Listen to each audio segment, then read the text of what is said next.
All right. Good morning, everybody. Glad to see you after the New Year holiday. Wish you all the best in New Year, and please stay safe during the pandemic time. Now, in the previous lecture, we have talked about how to solve simple differential equation. Right? We have mentioned an example of a small ball projected into a viscous medium. The viscous medium provides a resistive force that decreases the velocity of the ball, right? And in that example, we have neglect gravity. Now, today we are going to modify that example in order to provide a more realistic situation of a ball projected vertically under gravity, but under the force of gravity. Now, but before going through that example, I would like to have a brief review with you on what we have taught before the New Year holiday, so that you have will have a fresh memory to approach the new problem. So let's share our PowerPoint. Now this is what we talked about before the holiday. Okay. Projections of a motion into a viscous medium. We assume a drag force. Well, in this case, we call it a viscous force because it's due to a viscous medium, and the viscous force is proportional to the velocity. Okay, and the minus sign here means the force is in opposite direction to the motion. If the velocity move, if the body move in this direction, the drag force will be in the opposite direction. And the drag force dividing, the viscous force dividing by the mass m will give you the acceleration. And for shorthand, we define the factor of k over m as b. So the differential equation, the acceleration being equal to f over m, can be written as dv dt equal to minus bv, where dv dt is the acceleration. Okay, so this is a simple differential equation, and I have outlined to you how to solve this equation by guessing a solution. Now, this is only one of the ways to solve this differential equation. I will tell you a more systematic way later, but let's try to use our physical intuition to guess a form of the solution.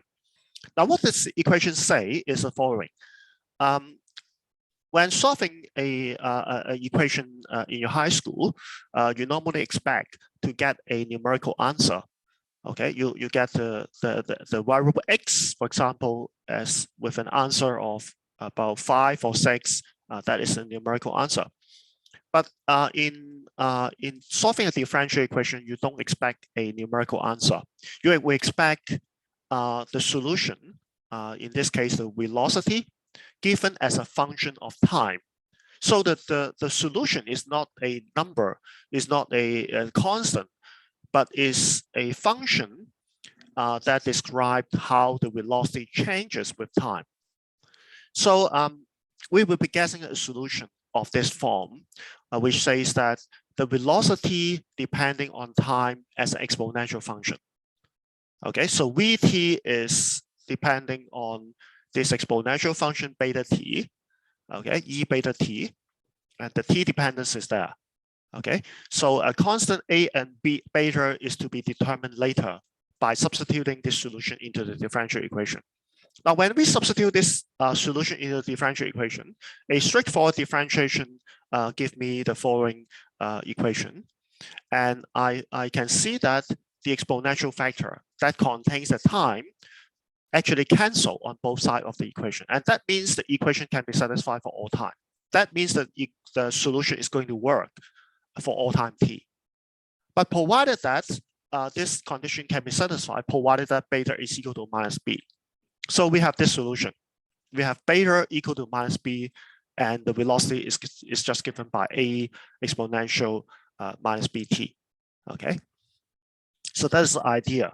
I urge you to understand the idea rather than the mathematics. The mathematics is simple. It just amounts to differentiating a simple exponential solution. But the idea is important. You understand that the velocity, the solution to this problem is the function of time, and you substitute the solution into the equation to find the unknown parameters. That is the essential idea. Okay.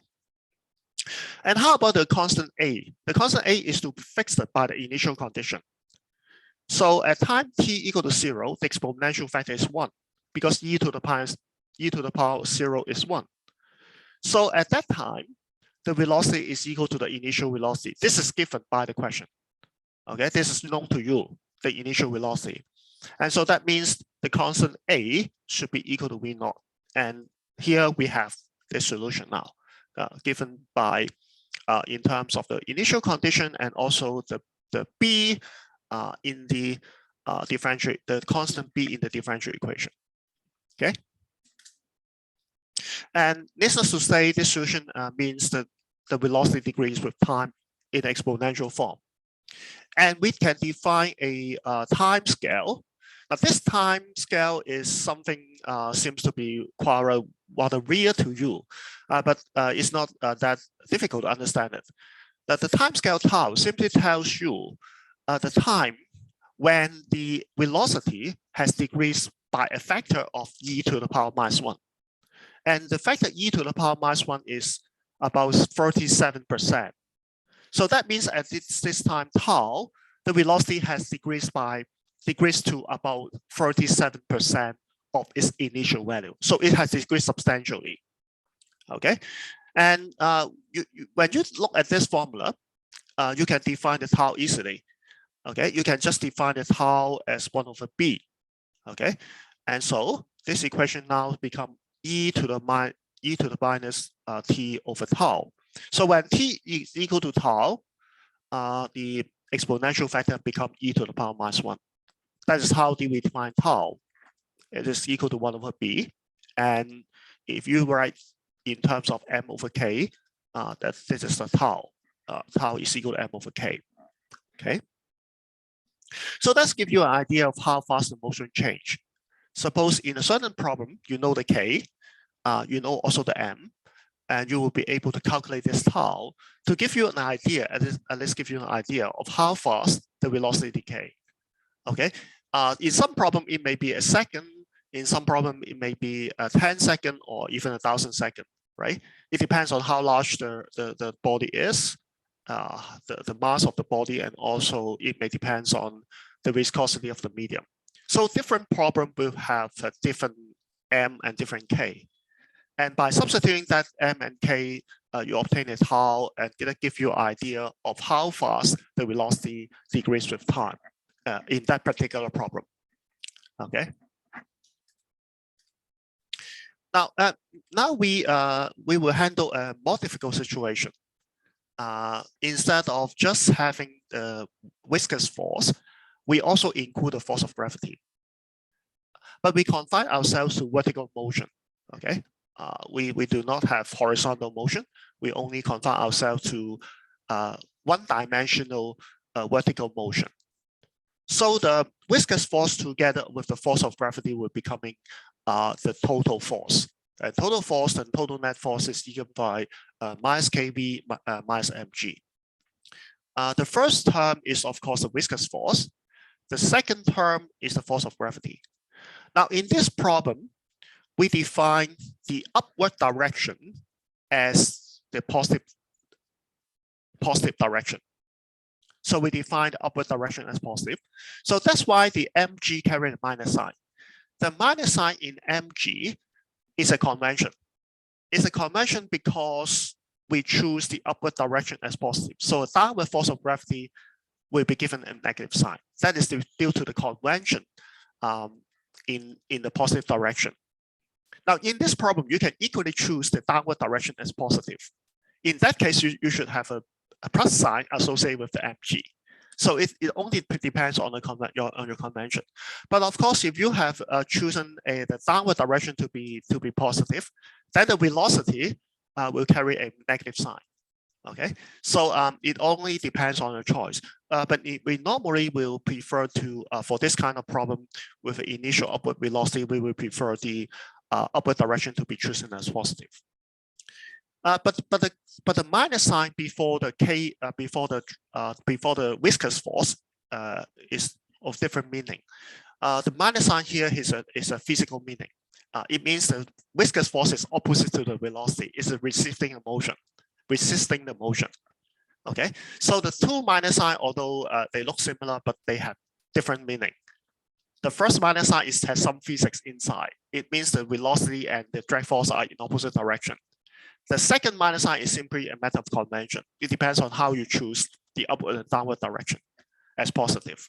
Okay, and Newton's second law reads as the net force divided by m is equal to acceleration, and so the acceleration is equal to minus bv minus g. Where the b is the same as before, we have defined b as in the same way. Now, so the difference between the equation that we have now compared with the previous case is that we have additional factor of g. Okay, this is only different. Okay, now, but you see, if you have a different of a constant factor, the original solution does not work. How can we modify the solution to make it work? The answer is simple. We just add a constant, and we call that constant gamma. Okay, so our new trial solution is of this form, where A, beta, and gamma, they are constant to be determined later by substituting this solution into the equation. Okay, and also by the initial condition. Okay. Now we substitute the solution into the differential equation to determine this parameter. Okay. The left-hand side involves a straightforward differentiation of the solution, and that becomes A beta E beta T. The gamma is a constant, so upon differentiation, it is 0. The right-hand side is a bit more complicated. It contains the term minus B exponential A E beta T. This is the first term. The minus B multiplied by this term, right? Okay? And we also have the minus B multiplied by gamma, right? That is the second term. And of course, in the differential equation, we have the last term as minus G. Now, the problem is how we can make the left-hand side be equal to the right-hand side. That is an important thing because we expect this is a solution, so we expect it to satisfy the equation for all time, right? So it's important to make the both sides to be equal. Now, we can set beta equal to B to make the blue term on the left-hand side equal to the blue term on the right-hand side. That's no problem. That is the same as the problem we have handled before, right? But the problem is with the red thing. How can we make it 0? If we can make the sum of the two red terms equal to 0, then the left-hand side will be equal to the right-hand side. Okay, but that is easy because we can choose gamma. If we choose gamma to be minus G over B, you can easily see that the last two terms will be 0. Okay, if you choose gamma equal to G minus G over B, the first term will become plus G, and the second term minus G, so they cancel each other. And with beta equal to minus B, the two blue terms will be equal. Okay, so the left-hand side will be equal to the right-hand side for all time t. And that means the equation can be satisfied. And so we have the solution like this. Okay, the beta is equal to minus B, while the gamma is equal to minus G over B. Now let us impose the initial condition. At time 0, the velocity is V0. That is the initial velocity of projection. Initially, we project the ball with a velocity V0 upwards. Okay. Now, so we substitute the t equal to 0 on both sides. So the left-hand side is V at time 0. The right-hand side, the exponential factor become 1. So it becomes A minus G over B. Okay. But the initial velocity we know it is V0. Okay. So that means V0 is equal to A minus G over B. And that equation can allow us to solve for A. A is just equal to V0 plus G over B. Okay. We just move this term to the left to solve for A. Now, so we put the A back to this equation. And so the velocity is given by this A, which is V0 over V0 plus G over B, multiplied by the exponential factor, E minus beta T, minus G over B. That is our solution to the problem. And now you can notice one thing. The factor G over B has a dimension of the velocity. Okay. Now, why do we know that? Because you can see from this equation, the G over B is added to the initial velocity. If two things can be added together, that means the two things have the same dimension. Otherwise, you cannot add the two things together, right? If they are different things, if one is the force and the other is energy, then you cannot add the force together with the energy. That does not make sense, right? If you add two quantities together, they must be of the same nature. Okay, so if you add G over B to V naught, that means G over B is a certain kind of velocity. Now, what is that velocity? We will discuss it later. But let us define with a symbol V infinity be equal to G over B. Okay, so we define G over B as V infinity. We will discuss about why we choose this subscript at infinity. We will let you see later. Okay, but this is of course a velocity. And similar to the problem before, we define 1 over B as tau. Okay, so with this definition, our solution can be written as in this form. We just replace the G over B by V infinity. And so this term is also V infinity. And the exponential factor become T over tau in the time dependent. Okay. Now this equation looks rather complicated, right? You may not be too familiar with this kind of equation. Let us reduce the equation to a simple situation. Now, in this problem, we assume the ball to be projected vertically upwards, right? And the ball is acted by the viscous force and also the force due to gravity, right? And so let us simplify it a little bit. Let us assume that the ball is released from rest. When we release the ball from rest, that means the initial velocity V naught is 0. Okay, so by putting the initial velocity to be 0, we model the ball's motion under gravity and the viscous force. That is a falling motion of the ball under gravity and viscous force. Okay, so we just put the V naught to be 0 to see what happened. Now, after putting this V naught to be 0, we can extract a factor of minus V infinity from these two factors, and that becomes this expression. Okay. Now, let us study what will happen at the beginning. When the time is 0, when the motion starts, when we put t equal to 0 here, this exponential time is equal to 1. So 1 minus 1 is 0, right? And that satisfies our initial condition because we assume that the ball is released from rest. That means the initial velocity is 0. So t equal to 0 satisfy our initial condition that the ball is released from rest. And we also want to know what will happen to the ball's motion after a long time.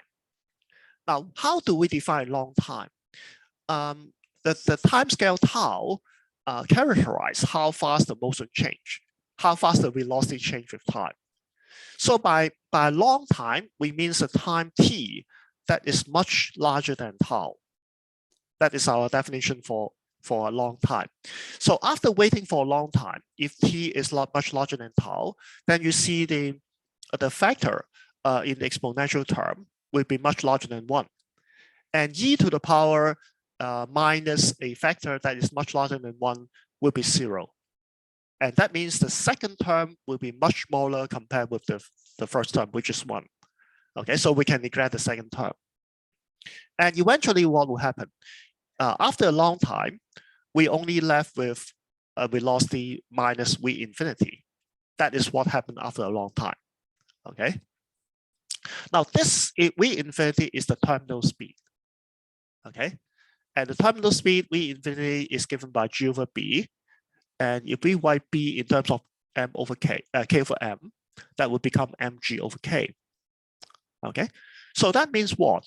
You can see after a long time, after falling for a long time, the ball actually falls with a uniform velocity downwards. And that uniform velocity downwards is the terminal speed or terminal velocity you learned in high school. Okay, imagine a skydiver, for example, fall in air. Initially, the skydiver is being accelerated downward by the force of gravity. But as his speed increases, the drag force on his body also increases. And after falling a long time, the drag force acting on the body is large enough to cancel the force of gravity. And if the drag force and the force of gravity are balanced, the net force acting on the body his body is zero. And so the skydiver will fall with a uniform speed downwards. And that speed is called the terminal speed. And this is in fact the terminal speed. So that's why we called it V infinity. The subscript infinity means the velocity of the ball after falling a long time. Okay.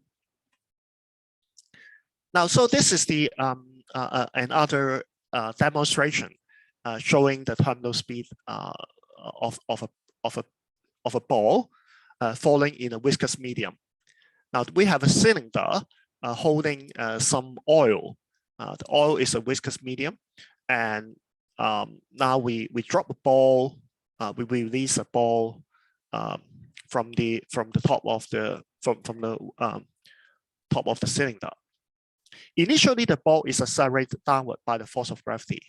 Okay, but at this gain speed, the viscous force become larger because the viscous force is proportional to V. So when the V become larger, the viscous force become larger. Until after a long time, the viscous force is at the same magnitude as the gravity force, and the two forces cancel each other. So the acceleration will now become zero because the net force is zero. And the ball will now be falling with a uniform speed downwards. And that uniform speed is the terminal speed V infinity. Okay. Now we can actually find the terminal speed just by putting the V dt equal to 0 in the differential equation. Now this is the differential equation we start with. Now just by putting the V dt, the acceleration being 0, we can solve for the terminal speed. Okay, the terminal speed is given by minus bv minus g equal to 0. And so that means v is equal to minus v infinity, and that is equal to minus g over b. So that is the same speed we defined before. This is g over b. Okay.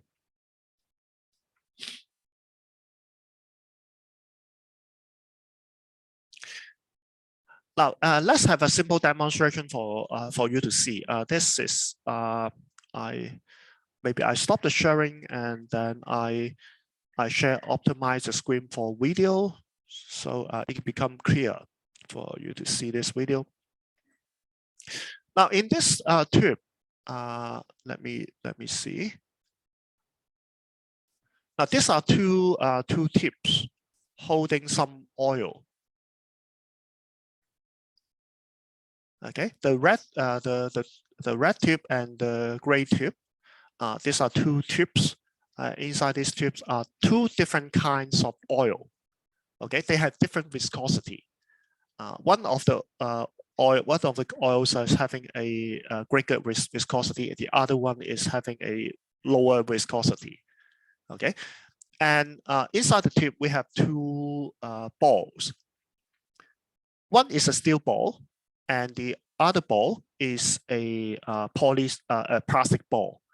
They are of the same size, but of course the steel ball is heavier than the plastic ball, right? So the steel ball will fall faster than the plastic ball, but they fall under two different medium. The medium on the left has a higher viscosity, and the medium on the right has a lower viscosity. So how do you imagine viscosity? Think about honey and water, right? Water can float more easily.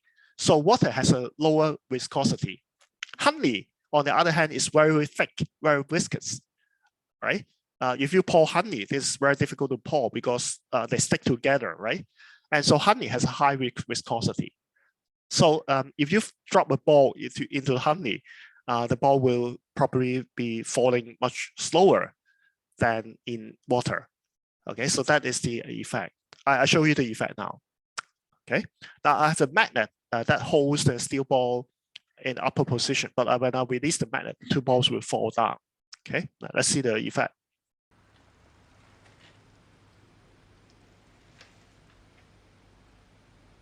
Now the steel ball on the right falls fastest to the bottom, right?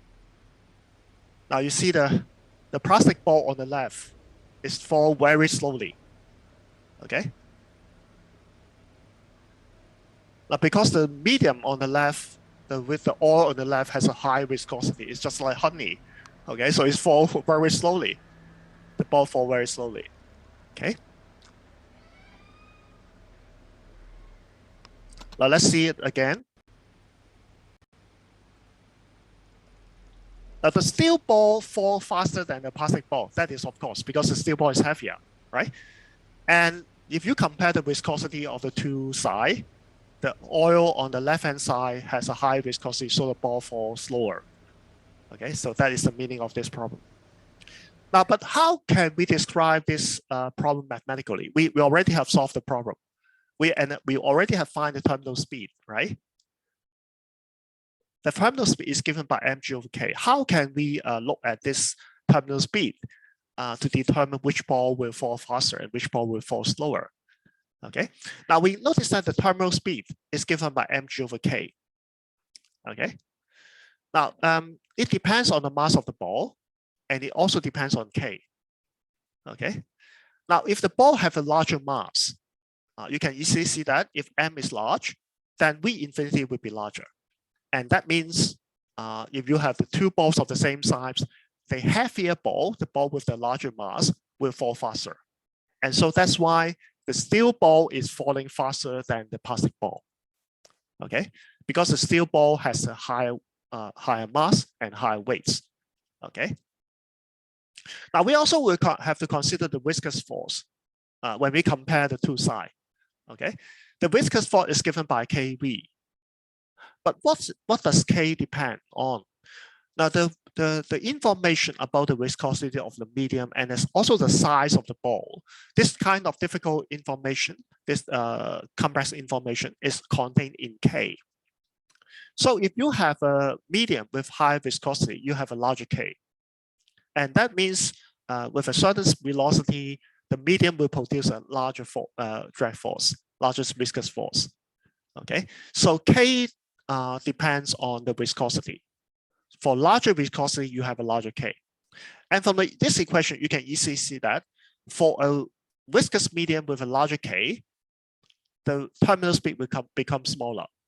And that explains why the plastic speed falls lower on the left-hand side, because the left-hand side medium has a larger viscosity. Okay, so that means that the ball will fall slower. Okay. Now we will handle the general solution now. We assume the ball is projected upward with the initial velocity V0. And we check that this solution in fact satisfies the initial condition by putting time t equal to 0. Okay, when t is 0, the exponential term becomes 1. And you can see that the V infinity inside the bracket and the last term, they cancel each other. And you are left with the initial velocity V0. Okay. And again, what will happen after a long time? When t is much larger than tau, that's what we mean by long time. You can see the exponential term vanish. Okay, the exponential e to the power minus t over tau becoming 0. And so eventually we have a terminal speed. So the ball eventually will reach the terminal speed. Okay, and the ball is falling downwards because of the negative sign, and that happens for t much larger than tau. Now that makes sense because you imagine initially you project the ball upwards, but eventually it will fall down under gravity, right? Just like projecting a ball upwards in air, when it reaches maximum height, it will fall down again. Okay, And when the ball falls in the medium for a long time, it will be subjected to the viscous force, and eventually it will reach the terminal speed. So eventually the ball will reach the terminal speed as before. Okay. Now, how do we plot this graph? We have a graph of V over against T. And initially we have V equal to V naught. And the first time decay exponentially. And eventually after a long time, the velocity approach a negative constant value. And that negative constant value is minus V infinity. So it become approaching minus V infinity after a long time. Okay, so that is the graph you have for the velocity. Okay, now so the point here, you can see there is a point that's the curve intercept with the t-axis. Now this is the point where the velocity is 0, and that corresponding to the ball reaching the maximum heights. When the ball reaches the maximum heights, the velocity become instantaneous 0, and the velocity change from positive value, which is upwards, to negative value, which is downwards. Okay, so this point corresponding to the maximum heights, the time when the ball reached the maximum heights. Now I have a crossword for you. Can you find out at what time the ball reached the maximum height? Can you find out this point? Now you can find out this point by simply putting this V to be 0 and solve for the time t. Can you do it? I give you 1 or 2 minutes to do it.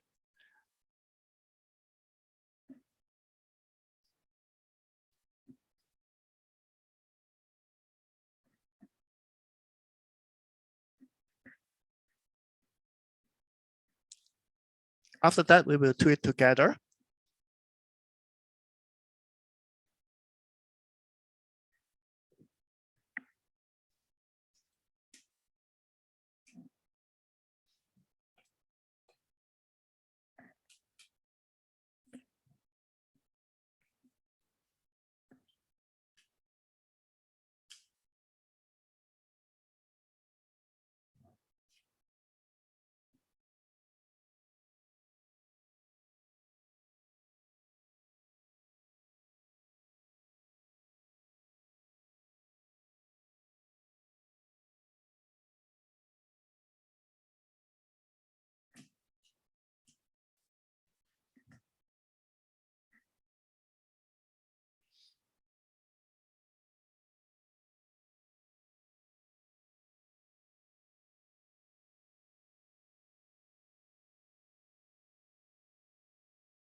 Anybody who have got the answer?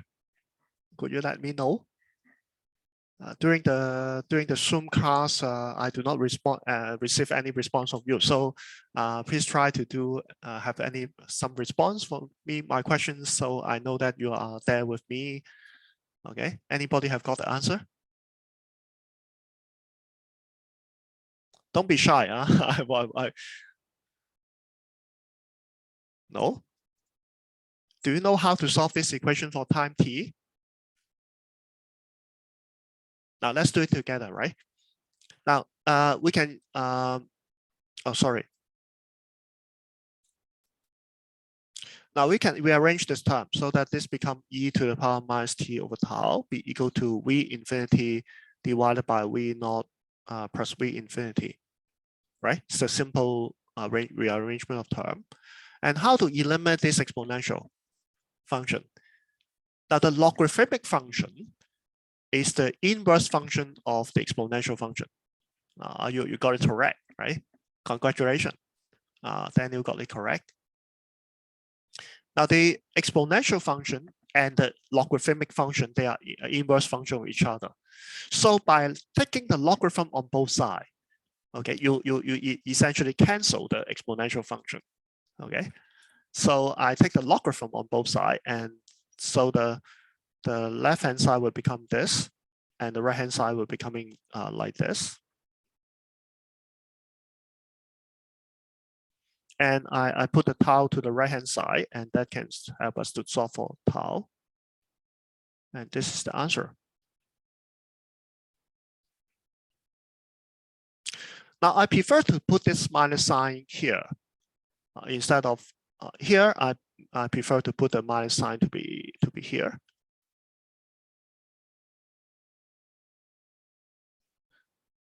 Now why I do that? Because I know that if I take the reciprocal of this vector, it will become something like this. It will becoming 1 plus v naught over v infinity. Now this is a factor that is larger than 1. And so log a factor that is larger than 1 is larger than 0. This factor is larger than 0. So that makes sense because of time t that the ball reach the maximum height should be positive, right? Okay, so that makes more sense by putting negative sign here. So this is larger than 0. This time is larger than 0, and this is the time we require.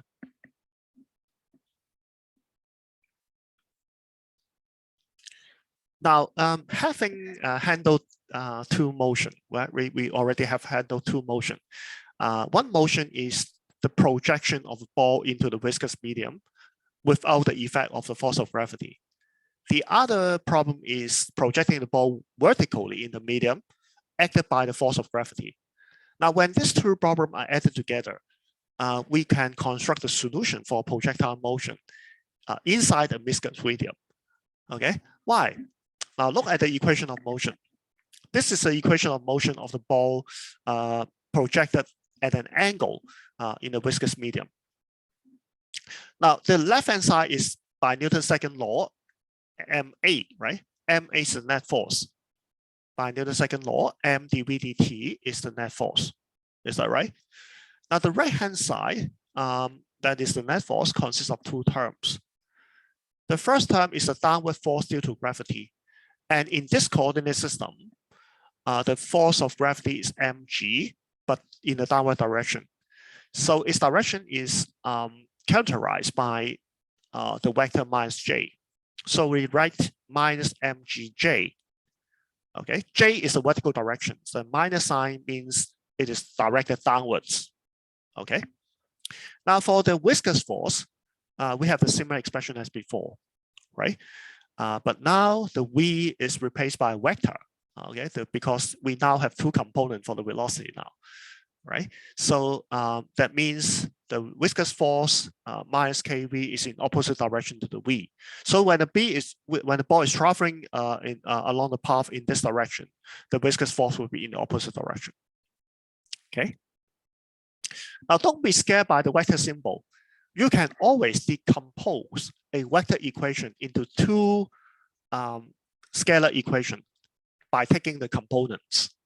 Okay, if we take x component of this equation, okay, now you imagine, you can always imagine that v is the sum of two terms, the x component of the velocity and the y component of the velocity. And they are separate. The x component and the y component, they are not mixed. Okay, if you take the x component of this equation, you only take the vx, and that results you with a term of m dvx dt on the left-hand side. Now this term does not contribute because this term is in the y direction. So for the x component, the mg term does not contribute. The other term that contributes is the kv. And we take the x component of velocity, and so that becomes minus kvx. Now, similarly, we can take the y component. We now become vy, and on the right-hand side, we also become vy, but we also have the gravity force now because it's in the y direction.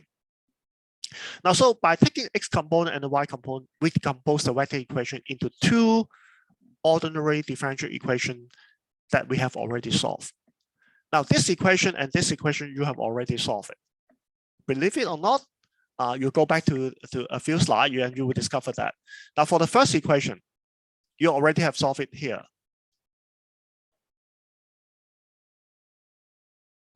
The same equation, right? You only replace V by Vx, right? Now the velocity has two components, so the x component is described by this equation. Okay, the same equation, you just replace the velocity by Vx. For the second equation, what is that?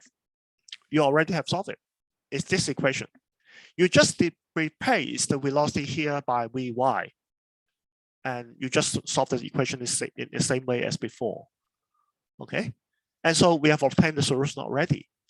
So by combining the solution to these two equations, you can actually solve this problem. You don't need to do it again because we already have done it for you. You just replace V by Vx for the x component and V by Vy for the y component. You just write out the initial condition. Now, of course, for the initial condition, initially for the initial velocity for x component is ux, and the initial velocity is for the y component is uy, where ux is u cosine theta and uy is u sine theta. Okay, but apart from that, everything is similar as before. Okay, so that means that is how we handle physics problem. By using superposition of two one-dimensional problem, you solve a two-dimensional problem. Okay, and you can describe the trajectory by plotting graph or writing out the equations. Okay, that is amazing. Okay. Now I prefer to have a break here, so you can have a rest after a long lecture. A break for 10 minutes. You have any question for me, please don't be shy. You can just unmute yourself, or you just type something on the chat box so we can check it over. And after that, we will discuss about how to solve differential equation by other more systematic methods, and that involve integration. Okay.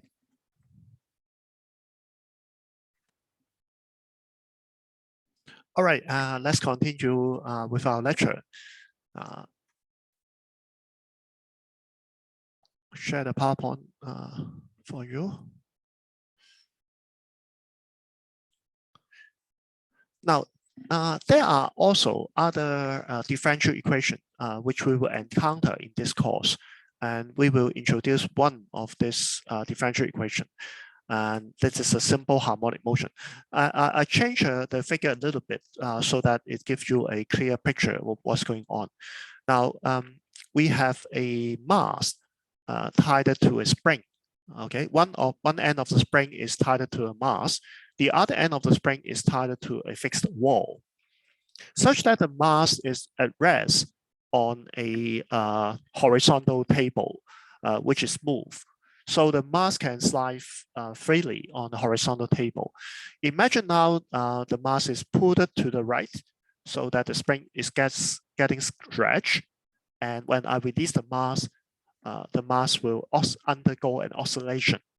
Okay, so the oscillation will be due to the force on the spring.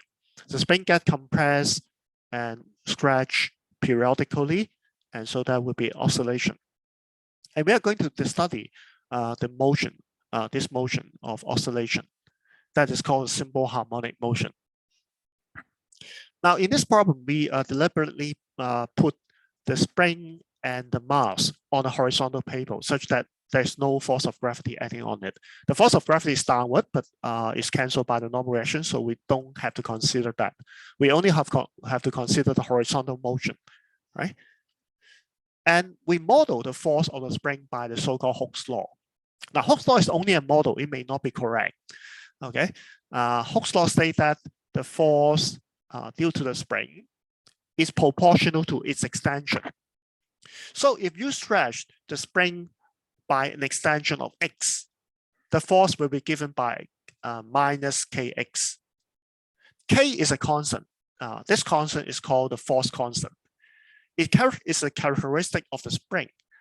If the spring is tight and difficult to stretch, then K will be large. If the spring is loose and easy to stretch, then K will be small. So that depends on the spring, and that is constant for each spring. X is the extension.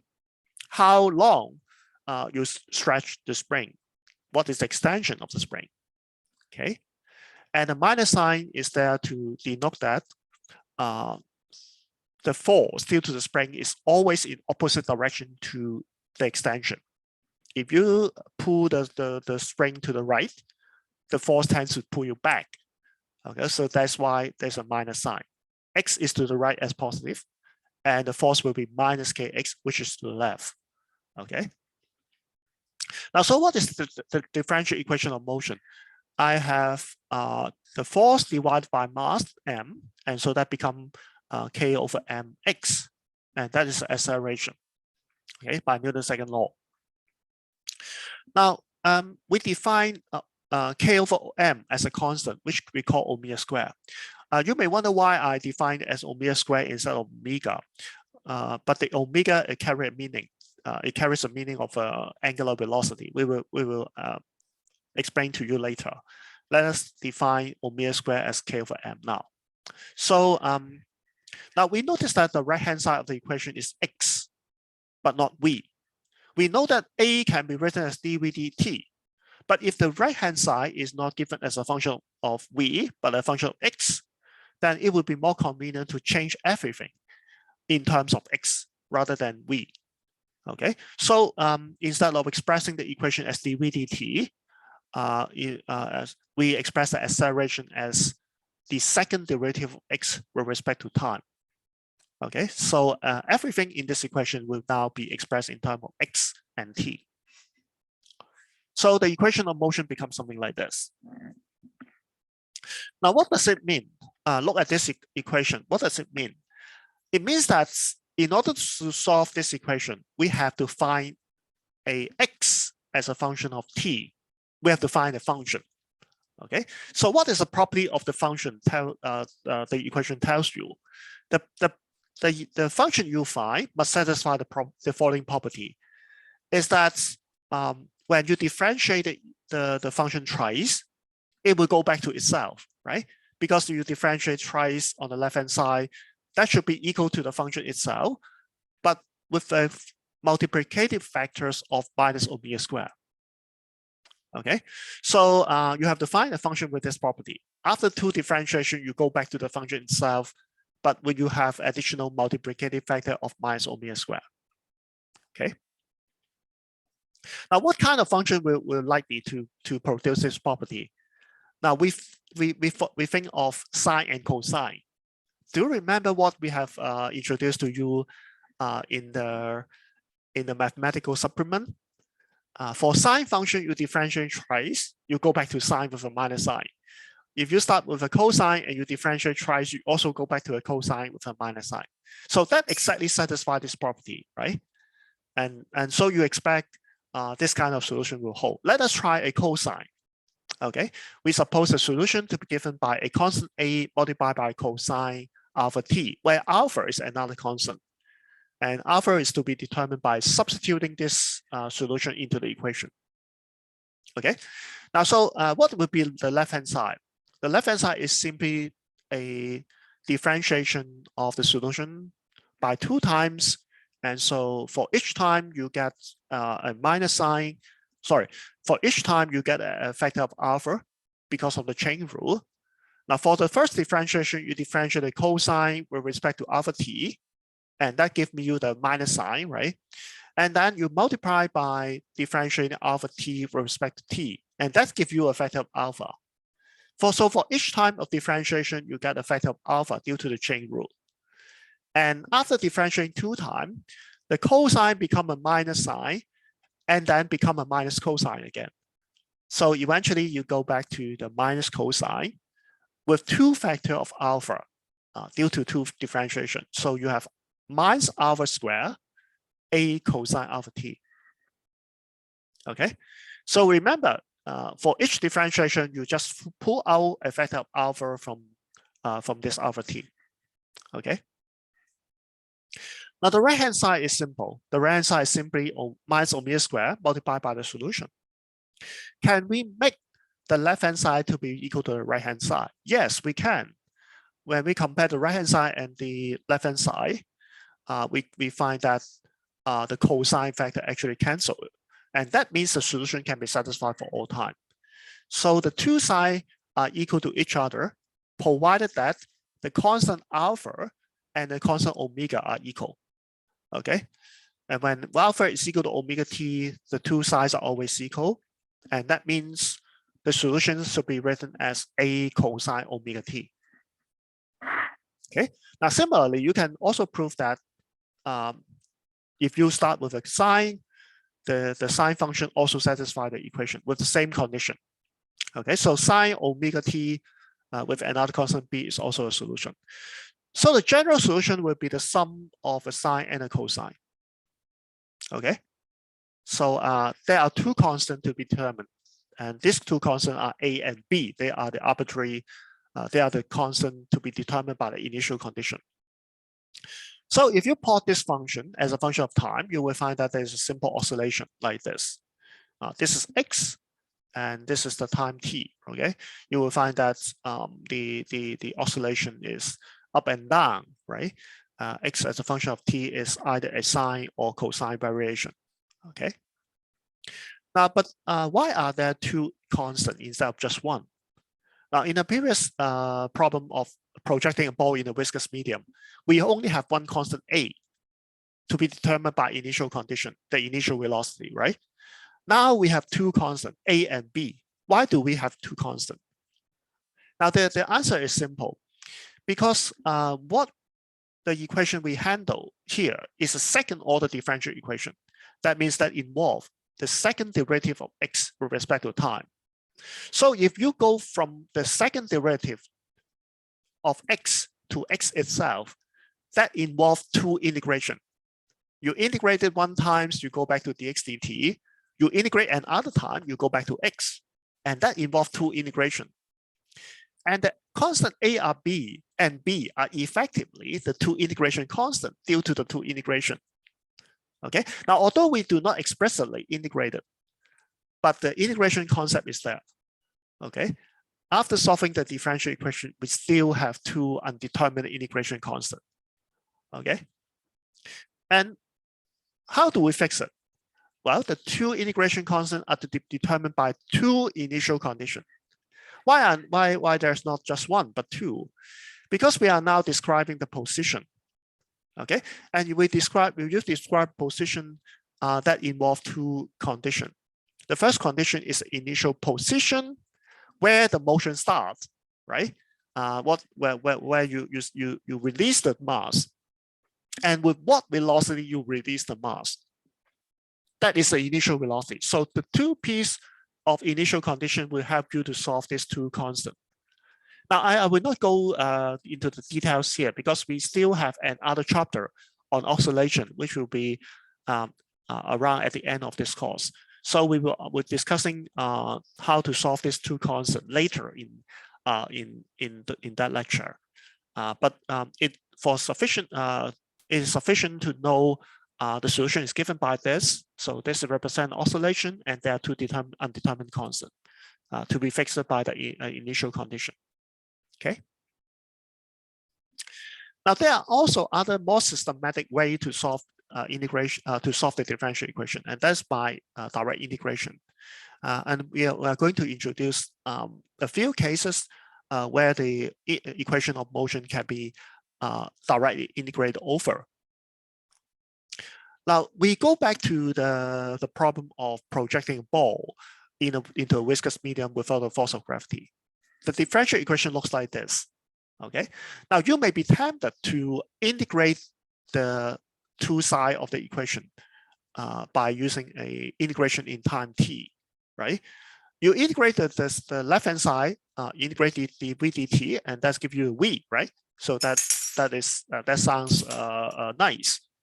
But when you do it on the right-hand side, you will be running into a problem. Why? Because v is simply not a constant. V is a function, an unknown function. And so you don't know how to integrate unknown function because v is exactly the quantity you want to find, right? So you cannot integrate an unknown function to give you that function. Okay, so that does not make sense, right? Because you don't know v, and v is exactly what you want to find. So it does not make sense to integrate it over. You don't know how to integrate it. It's not given by vt because v is not constant. Okay, so there is no point in doing things like this. But how can we do it? Now, the one way of doing it is to rearrange the equation by rearrange the differential. Now we can treat the dv dt just like fraction, right? The mathematicians may tell you that it is not a good way to think of the problem like this. But for physicists, we just think of the derivative as a limit of the ratio of two quantity. So dv dt actually means delta v over delta t in the limit where delta t tends to 0. So before taking the limit, we can imagine the two quantity as a ratio between delta v and delta t. And that means you can rearrange them. Okay, so let us imagine that we now move the delta t onto the right-hand side, and then we take the limit. So we take the limit on both sides, that becomes the left-hand side becomes dv and the right-hand side becomes dt. And in order to solve this problem, we move the v, the term on with the v to the left-hand side. So the left-hand side becomes dv over v, and the right-hand side become minus b multiplied by dt. Is that clear? Now, why do we do that? Because the problem with the direct integration is that we don't know how to integrate v with respect to time, right? Because we don't know its dependence. But now you can see on the left-hand side of the equation, you only involve v. The variable inside the differential is now v, but not t. And you are integrate. If you integrate it, you will be integrating 1 over v with respect to v, and that is completely integrable. You don't need to know how v depends on t, because the left-hand side does not depend on t. You simply can integrate it just by treating v as the independent variable. Okay. And the right-hand side, of course, that involves only a multiplicative constant of minus b, so you can integrate over also.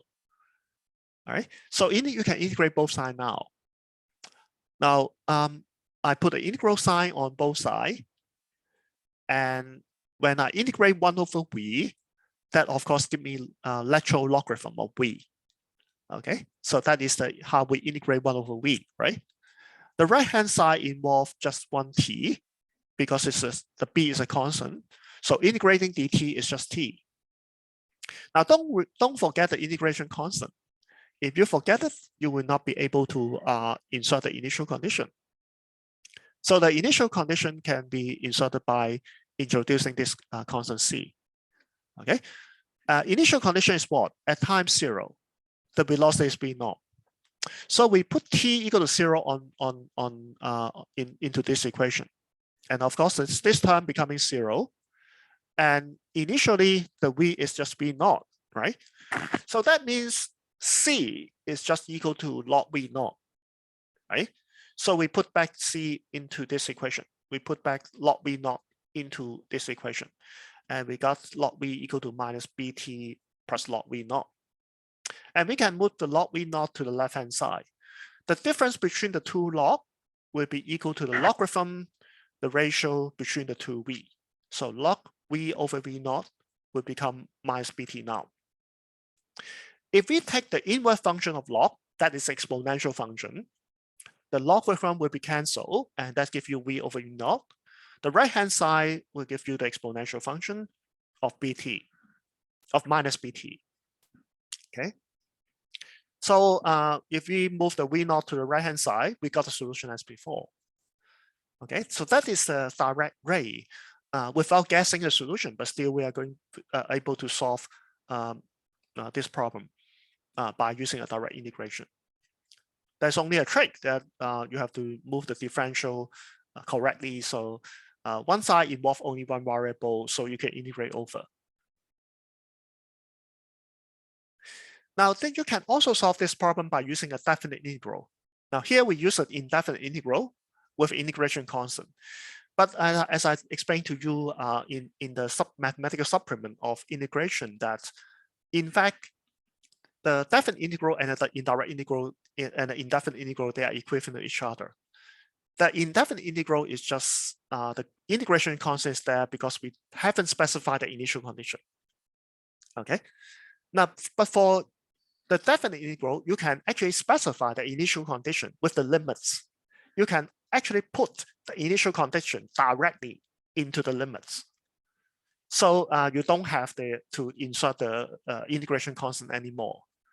So that is the difference. Now we want to handle the same problem, but with the definite integral. Now, how do we do it? Now, when we integrate, we try to integrate it with a definite integral. Now, what we are going to integrate is, for the right-hand side, the motion starts at time 0. So the t begins at 0 as a lower limit, and it goes to a general time t. The t is arbitrary. Okay. Eventually, we will express the velocity as a function of t, and the t is arbitrary. It's an independent variable. Okay. So how about the left-hand side? When we integrate the 1 over v against a v, we still have to put the lower and the upper limit. But the lower limit corresponds to what?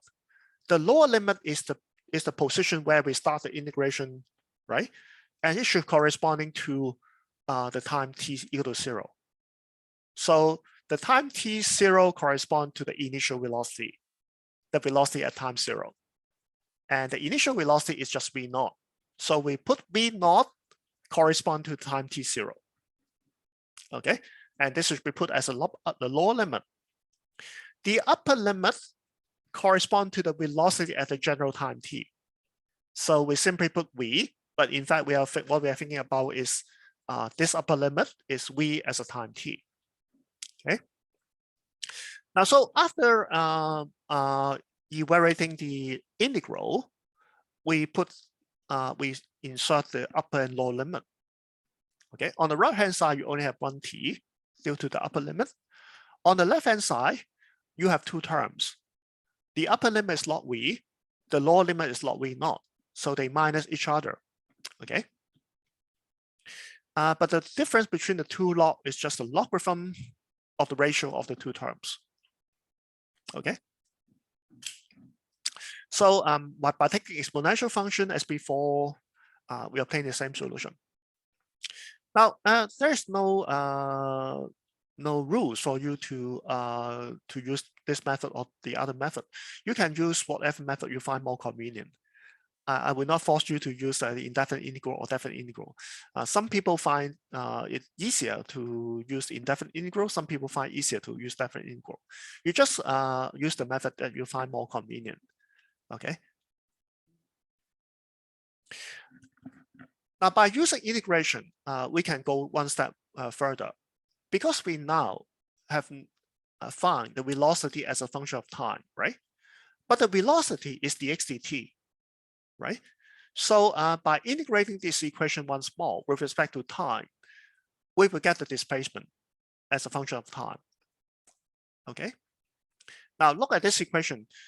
We don't have the problem that we have encountered in the previous slide, because now the right-hand side is given as a function of t. That is a known function. So you can integrate it without much difficulty. You simply integrate an exponential function in time, right? Now, how do we integrate it? E minus beta t. The integration of an exponential function will give you back the exponential function. But when we do the integration, because we need a change of variable from t to essentially we are changing the variable from t to minus bt, right? So we have to divide by a factor of minus b outside, right? And in that case, we have an additional factor of minus b, 1 over minus b. Okay. So that is the factor here. And do not forget, if you are using the indefinite integral, you have the integration constant. I call it c prime. And at time 0, x is 0. we start from the origin. Okay, the origin is arbitrarily chosen by us, so we choose the origin as a starting point.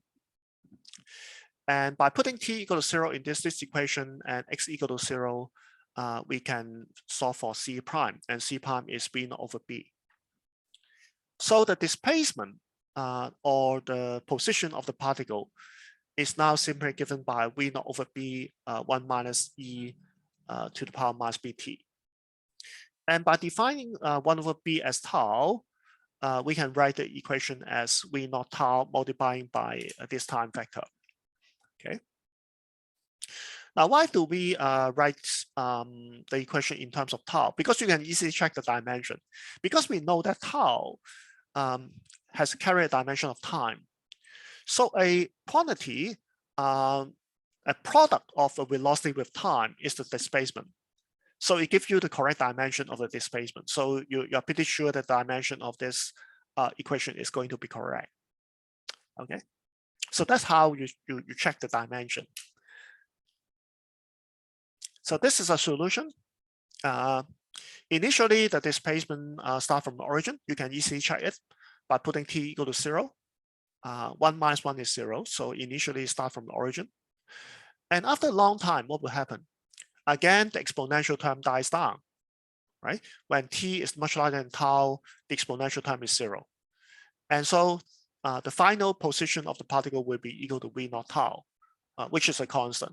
So that means initially the displacement is changing for us because the object is projected with a velocity into the medium, but the velocity will decrease rapidly, and eventually the object will approach a certain point in the medium without moving further away from that point. And that point is v naught tau. Okay, that is the maximum displacement that the object can reach. Now, of course, for the exponential solution, you never quite reach that point.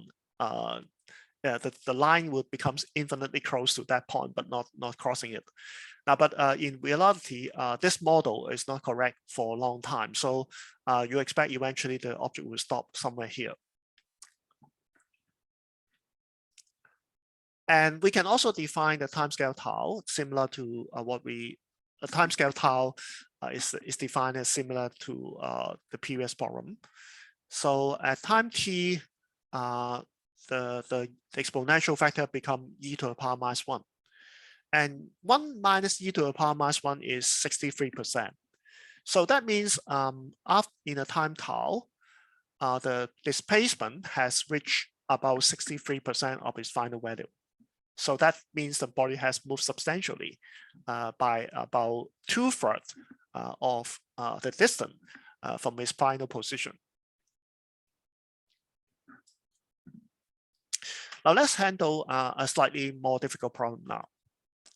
I just want to wake you up in a long lecture. So now we have another force. We suppose we have another medium with a drag force given by minus beta v squared. Beta is a constant, and you can see the drag force now that does not depend only on v, but on v squared. Okay, so the dependence is different. Okay, originally we have a problem of the drag force being proportional to v, but now we have a drag force proportional to v squared. So the first thing is we neglect gravity. We assume the same mass and the same initial speed. Now the first thing is to try to write out the differential equation. That is the first step. The second step, you try to integrate the differential equation just like in this form. You put all the v to one side, and you put all the t to the right and other side. You try to integrate both sides and see if you can get a solution of v as a function of time. Okay, do you know how to do it? Now, give you 5 minutes to do it. Can you please take out a piece of paper and try it yourself? Okay. I write down the first step for you. Okay. Now the differential equation is what? This is ma. This is the net force. This is Newton's law, and this is equal to now the force is minus beta v squared. Okay, now you can move the v squared to the left hand side and the dt to the right hand side, and try to integrate both sides to see what happens.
All right, have anybody got the answer?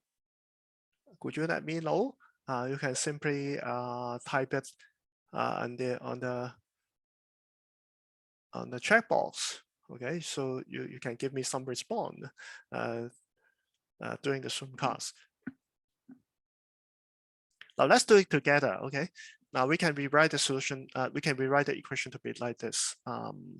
We move the v square to the left hand side. Junwon, you got it correct. Yeah, I think you got it correct. Congratulations. Now, then we move the m to the right-hand side, and we define beta over m as another constant, which we call alpha. Okay. Alpha is defined as beta over m. And of course, we integrate over on both sides, right? And initial time is 0, the final time is t. Initial velocity is v naught, and the final velocity is v as a function of time. The time here corresponds to time t here. Okay. So how do we integrate v to the power -2? Now this 1 over v squared is in fact v to the power -2. So the integration rule tells you that the integration result is v -2 plus 1 divided by -2 plus 1, right? And we evaluate at v time t and v naught at the beginning. The left-hand side is of course minus alpha t. Okay. This is a -1. So that become what? That become 1 over v, because -2 plus 1 is -1, which is 1 over v. And so this the first term become 1 over v here with a minus sign. The second term is 1 over v naught, right? And the minus sign cancel with the minus sign here. And that become minus alpha t. Is that right? Now we arrange the terms to make v the subject of the formula, right? We move the 1 v to the right and the alpha t to the left, and that becomes something like this. And we take the reciprocal of the whole thing. Okay. Be careful. We have to find a common factor to do the reciprocal, and that become something like this. So that gives you the answer. Okay. Now you can see the velocity decrease with time, because when t is getting large, the denominator is getting large, right? When the denominator of a fraction is getting large, the factor is getting small. Okay. So when t is large, the v will be small. And so you can plot a graph like this. Initially, we start with a v naught and it decreases with time. Now it's not exponential anymore. It's given by this function. This function is inversely proportional to 1 plus a constant multiplied by t. Now, but we can define a time scale. The time scale, how do we define a time scale here? We may define a time scale like this. For example, we may define a time such that the velocity is decreased to 1/2. And that can be achieved by defining the time scale to be equal to the inverse power of v naught alpha. So if we define the tau as v naught over alpha, 1 over v naught alpha, then this equation can be written as v naught over 1 plus t over tau. And when t is equal to tau, the velocity will what? This is equal to 1, right? The velocity at tau will be equal to half of v, half of the initial velocity, right? Because 1 plus 1 is 2, right? So that means at this time tau, which is 1 over v naught alpha, the velocity has decreased to half of its initial value. Okay, and that can also characterize how fast the velocity decay. Now we have another definition, but the idea is the same. It's just a time when the velocity decays substantially. Okay, and in this case, what we mean by substantial is half of the velocity. Okay, so that is a solution, essentially the solution. But you should notice that for this case, the time scale tau depends on the initial velocity. Now you notice that for the previous problem, the time scale tau only depends on b. Tau is 1 over b, right? And that does not depend on the initial velocity. That means for what kind of, no matter what with initial velocity you project the ball into the medium, they all have the same decay time scale. They decay to substantially at the same time. But for this problem, the time scale does depend on V naught. And if V naught is larger, tau is smaller. So that means if you project the ball with a high velocity into the medium, it will decay fast. The velocity will decay fast. If you project a ball with a slow velocity into the medium, it will decay slower. Okay, so the interesting thing is that it depends on the initial velocity now, and that's a different. Okay. Now, but there are remarks to the problem is that you may be tempted to think that every equation of motion can be integrated over like this, but that is not always true. For example, for the simple harmonic motion, for a simple harmonic oscillation equation that we introduced just 10 minutes ago, the equation goes like this, right? And this is not integrable because the right-hand side is not a known function in t. So you can not integrate directly with respect to time. That is the first thing. The second thing is that can you rearrange the differential like this, like what we did before? The answer is no. Now, because the so-called the second derivative of x with respect to time is in fact dv dt. Is that right? So the things goes like this. If we rearrange the differential, it becomes something like this. The right-hand side is integrable because only have depends on t, but the left-hand side is not integrable because you don't know how v depend on x, right? This is not known. You don't know v and you don't know x, and you don't know how v depends on x. So the direct integration method does not work. Even if you try to rearrange the differential, it cannot be integrated. Now there's a trick to do the integration, but the integration will be carried over with respect to x, but not with respect to time. Now I will tell you how to do the integration when we come to the discussion work and energy. But I just want to warn you that don't think that every equation can be integrated over like this, like the way before. It's not always possible, and in fact, most of the equation cannot be integrated over simply. Okay.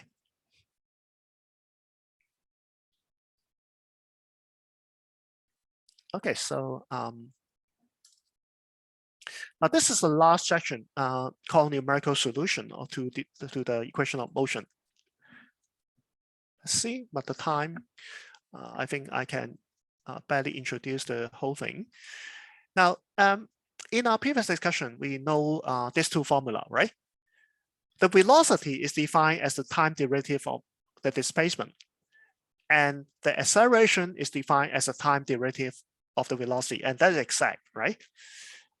But the derivative here can be expressed in terms of the ratio of two increments. The x dt is actually delta x over delta t. And when delta t is getting infinitesimally small, delta x over delta t become dx dt. And similarly, if delta v over delta t become infinitesimally small, it becomes dv dt. So for finite, delta x and delta t, delta v, this equation does not hold straightly. But when delta t is getting small, this ratio is approaching v and a more closely. Okay, now so we are going to make an approximation. We are going to make and the approximation that when delta t is small, then the ratio of delta x over delta t is approximately equal to v, and the ratio of delta v over delta t is approximately equal to a. That is our starting point for doing the numerical integration. Okay. Now the equality is not exact because delta t is not infinitesimally small. But for small delta t, if we choose a delta t sufficiently small, we can approach the v and the a with a reasonable accuracy. Okay. Now, so the idea of doing the calculation is like this. For a calculation over time t, from 0 to t, we divide it into many small steps, and we divide the whole motion into n steps. So we divide it into n subinterval, the first interval, the second interval, the third interval, up to the n interval. So we denote the time at those intervals as t1, t2, t3, up to tn. Okay, and each of the time interval has a duration of delta t.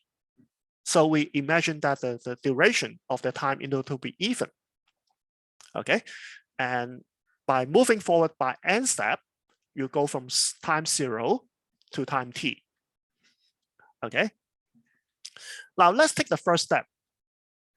I can approximate the velocity at the first step, which I call v1, by x2 minus x1 over delta t. x2 is, of course, the position of the object in the second step. x1 is the position of the object as the first step. Okay, so x1 minus x2 is delta x, and I divide by delta t will give me approximate value of v1, right? Now, this is approximately true. I emphasize again and again, okay? Because delta t is now finite, so it will not be strictly correct. But when I choose a delta t which is small, the approximation will be good, okay? Now, similarly, I can approximate the acceleration in the first step, a1, by the velocity at the second step minus the velocity at the first step divided by delta t, and that is delta v over delta t. Again, when delta t is small, the approximation is good. We are simply using these two formula for finite delta t, finite but small delta t. Okay. Now, so let us rearrange this two formula and see what happens. Now we can proceed for the second step. For the second step, you just change the v1 to v2, and this becomes x3 minus x2 over delta t, and so a2 will become v3 minus v2 over delta t, right? You just proceed step by step forward. Okay, so for the I step, from I to I plus 1, you have this formula. Okay, the velocity at the I step will be equal to the position of the object as I plus 1 step minus the position of the object at the I step divided by delta t. And the acceleration in the I step will be equal to the velocity at the I plus 1 step minus the velocity at the I step divided by delta t. Okay, we are going to consider a general step I, from I to I plus 1. Okay, now how do we manage with this equation? What are we going to do with that? The magic comes when we rearrange this equation. We can move the quantity at the time t I plus 1 as a subject of the formula. Okay, so we rearrange this equation, and the first equation becomes x at time t I plus 1 be equal to x at time t I plus v at time t I multiplied by delta t. And also the velocity is similar. The expression for the velocity is the velocity at time t plus ti plus 1 equal to the velocity at time ti plus the acceleration at time ti multiplied by delta t. Okay, so the subscript I are just a shorthand. Okay, it stands for the quantity at time I and time ti. Okay, now we have succeeded in expressing the quantity at time ti plus 1 in terms of the quantity at time ti.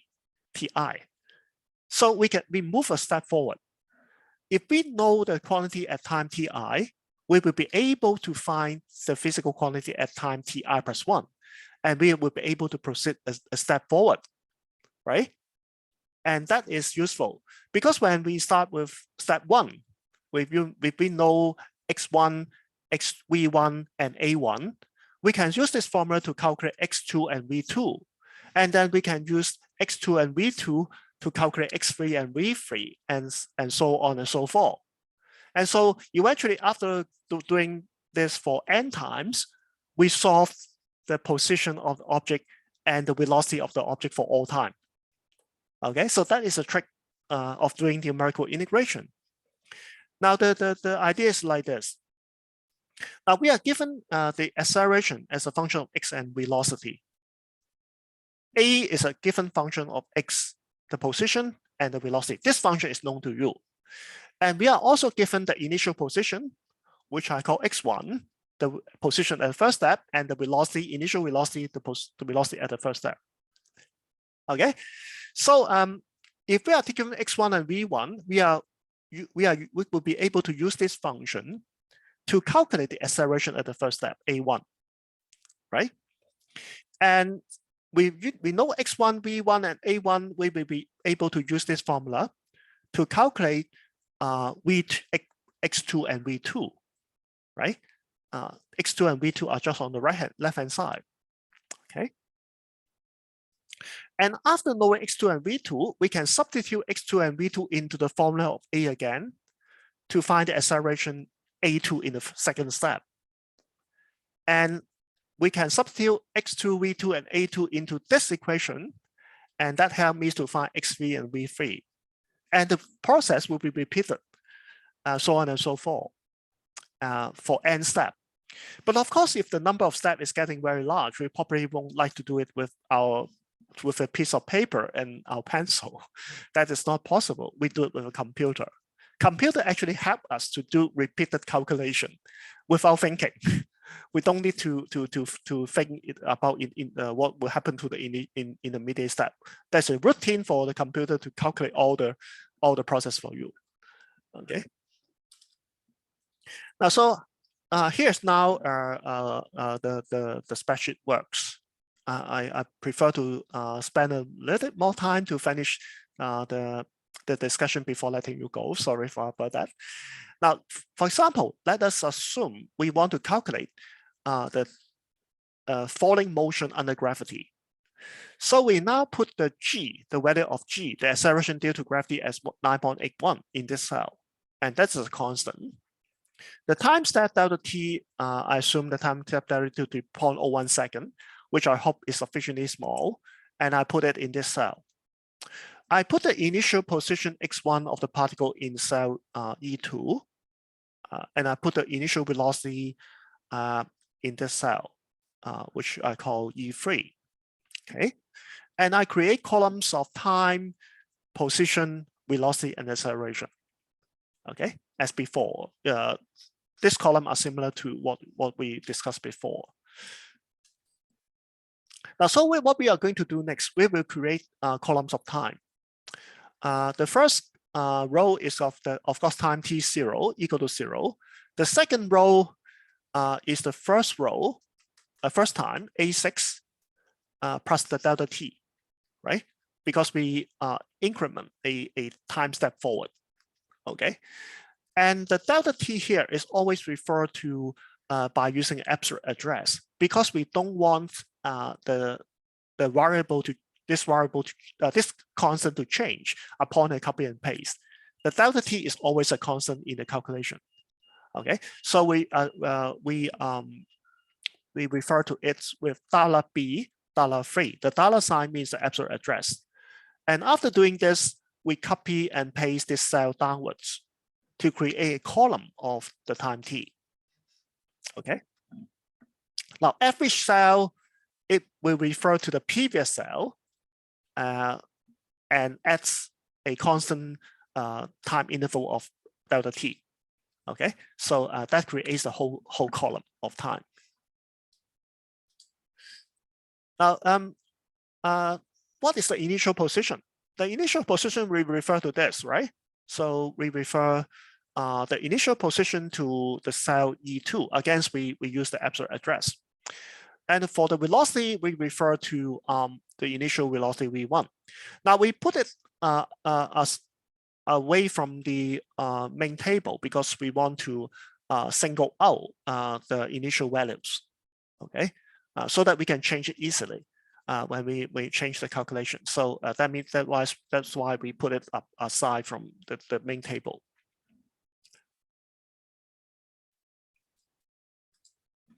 And what is the acceleration? Well, the acceleration is simply as the G. So we refer to this cell as $B, $2. Okay, so that is simple. Now the real calculation comes here. How do we impose this formula? Now this formula tells you that the x at the second step is equal to the x at the first step plus the v at the first step multiplied by delta t. So how do we introduce this formula into this cell? This cell is the time, the x of the second step, which is x2. Now the formula tells you something like this. I first will refer to the previous position. The previous position, x1 is B6. So now I now write B6 for the previous x, which is x1, plus the velocity at the previous step, which is V1. So V1 is here, is C6, right? That is the previous velocity, multiplied by the constant delta t. The constant delta t is $B, $3. Okay, so by writing this formula and pressing enter, I do the calculation. I find the position in the second step in terms of the first step quantity. Okay, and similarly, I do the same thing for the velocity. For the velocity, the formula is this. V2 is equal to V1, the previous velocity, which I refer to as C6. So I'm now write C6 plus the acceleration. The acceleration in the first step, right? So I refer to the previous acceleration of d6, which is this value, multiplied by $B, $3. Okay, $B, $3 is delta t.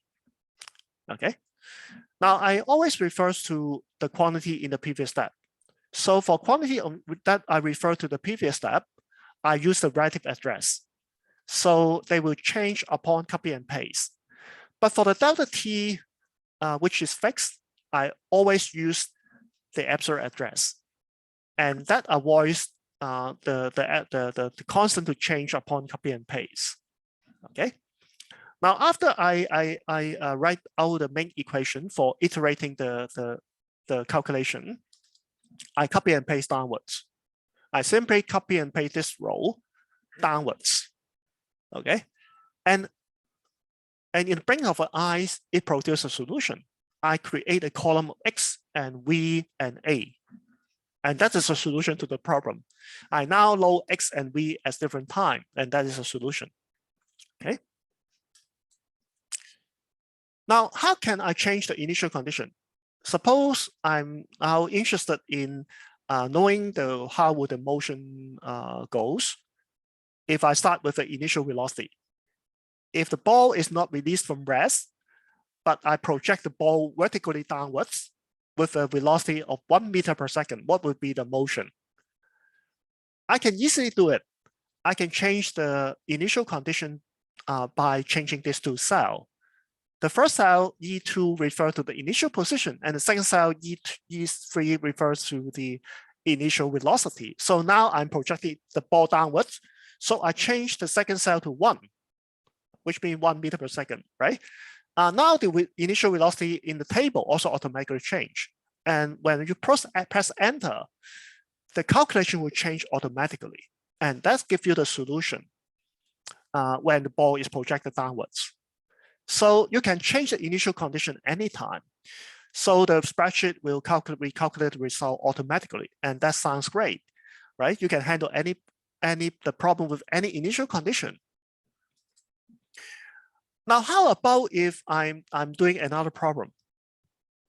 Instead of studying the problem of a downward force of gravity at a constant acceleration, suppose that I now want to study another problem of a ball projected into the viscous medium, and the equation of motion is given by the acceleration dv dt equal to minus bv, where b is 0.1 second per 0.1 per second.